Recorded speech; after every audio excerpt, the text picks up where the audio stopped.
저희 보안사 유튜브 채널에 올렸다가 채널이 폭파가 되는 바람에 삭제된 영상입니다. 작년에 올렸던 영상 그대로 EX 계정에 다시 올립니다.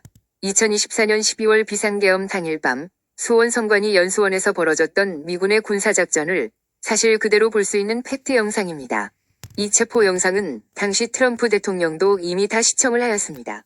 최근 미국의 SCIF가 그들의 X 계정을 통하여 왜 한국의 수원 성관이 연수원을 콕 집어서 보고서에 집어넣었는지를 이제는 확실히 아실 수가 있을 것입니다.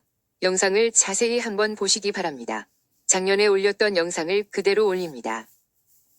지금 보고 계시는 아름다운 건물은 미국 백악관 서쪽에 위치한 아이젠하워 빌딩입니다. 미국 대통령의 대내외 위전 활동을 위한 특별한 공간입니다. 지난 2020년 11월 미국 대통령 선거가 있던 당일 밤 이곳에서 미군 사이버 보안 정보국이 비밀 작전을 수행하고 있었습니다. 그날 밤에 전자개표 집계 상황을 실시간으로 모니터링하고 있었습니다. 이 자리에 트럼프 대통령이 함께 그 개표 집계 상황을 지켜보고 있었습니다. 4년 후 똑같은 비밀 작전이 이번에는 트럼프의 개인 별장으로 알려진 플로리다 마라라고에서 수행이 되었습니다. 같은 시각 미국 전역에서 3,600명이 넘는 미 연방방위군 사이버 보안 요원들이 똑같은 비밀 작전을 수행하고 있었습니다. 2020년 11월 당시 트럼프 후보 측의 한 관계자가 그 상황을 그의 트위터에서 이렇게 표현하였습니다. 미군 사이버 보안 정보국 요원들이 실시간으로 개표 조작 사기를 모니터링하고 있었습니다. 연방방위군은 이 괴물 투표 도둑들을 잡기 위해 최소 16개 주에서 24시간 근무하고 있었습니다. 현재 이 도둑들과 관련된 모든 개표 경합주들의 목록이 리스트에 있습니다. 라고 적었습니다. 이날 미군 정보국 요원들에 의해 포착된 개표 전산 조작의 근원지가 두 곳이 포착되었습니다. 그 첫 번째는 독일의 프랑크푸르트이었고 다른 한 곳은 바로 대한민국의 수원 소재 성관이 연수원이었습니다.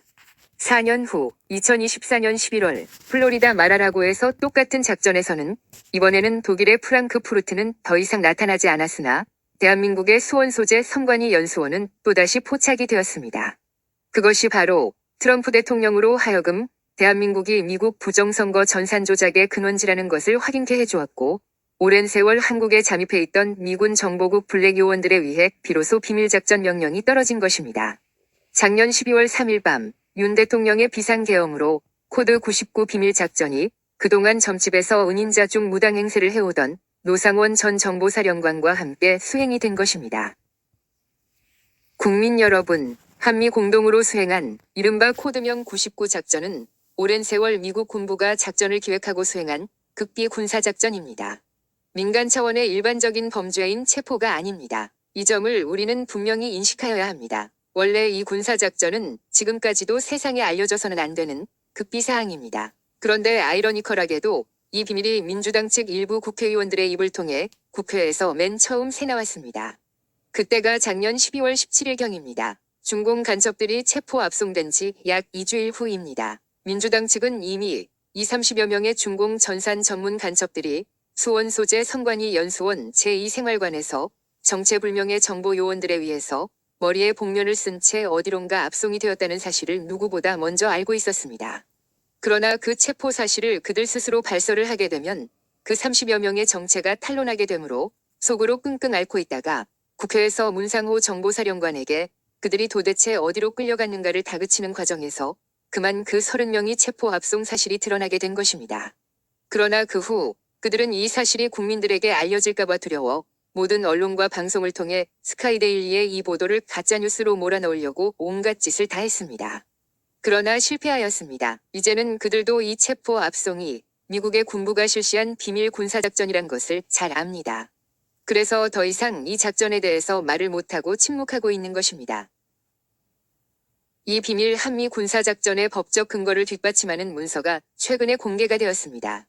그것은 바로 1953년 체결한 한미상호방위조약 제3조의 사이버 공격과 우주 공격에 관한 한미 상호 공동 방위 조항이 추가된 것입니다. 지난 2024년 10월 31일 워싱턴에서 대한민국 조태열 외교장관과 김용현 국방장관, 그리고 미국 안토니 블링컨 국무장관과 로이드 오스틴 국방장관이 만나 한미 2+2 장관회의를 개최하였습니다. 그 회의에서 한미상호방위조약 제3조를 수정, 추가하는 공동성명을 발표한 것입니다. 윤 대통령이 비상계엄을 선포하기 딱 한 달 전이었습니다. 이것은 코드명 99 작전을 미군과 한국군이 함께 합동으로 수행한다는 그 법적 근거를 한미상호방위조약 제3조의 수정 문서로 증명하는 것이 됩니다. 지난 1월 20일 미국의 트럼프 대통령이 취임하였습니다. 취임 20일 후 지난 2월 10일 미국의 핵잠수함 한 척이 조용히 부산에 입항합니다. 아무도 그 목적을 알 수 없습니다. 한반도 주변 전개 시 일본 요코스카로 드나들었던 미 해군의 LA급 핵잠수함 알렉산드리아가 1991년 취역 후 처음으로 부산 작전기지에 입항했습니다. 대잠전과 토마호크를 통한 시설 타격 외 특수부대 침투까지 수행하는 LA급 핵잠수함 입항은 최근 핵시설을 공개한 북한 행보와 무관치 않다는 시각입니다. 미국 군부 또는 미군 정보기관에서 수행하는 비밀 작전은 극비 군사작전으로서 그 정보를 사전에 알 수가 없습니다. 앞에서도 이미 말씀을 드렸듯이 미국 군부가 수행하고 있는 미국 부정선거에 관한 수사, 체포, 압송 등은 비밀 군사작전입니다. 그리고 그 범죄 피의자들은 미국의 반란법에 의해 군사재판에 회부됩니다. 미국의 군사재판은 3인이 미군 배심원이 판결하는 단심제입니다. 미국 군사재판의 판례 중 반란법에 의해 유죄 판결을 받은 반역죄인은 80%는 사형, 그리고 20%는 종신형입니다. 윤 대통령의 비상계엄으로 수행된 이번에 이 한미 군사 합동작전인 코드명 99는 아직 작전 중에 있습니다. 우리 한국 국민의 입장으로서는 한시라도 빨리 미국의 트럼프 대통령이 어떤 조치를 취해줬으면 하는 바람이 간절합니다.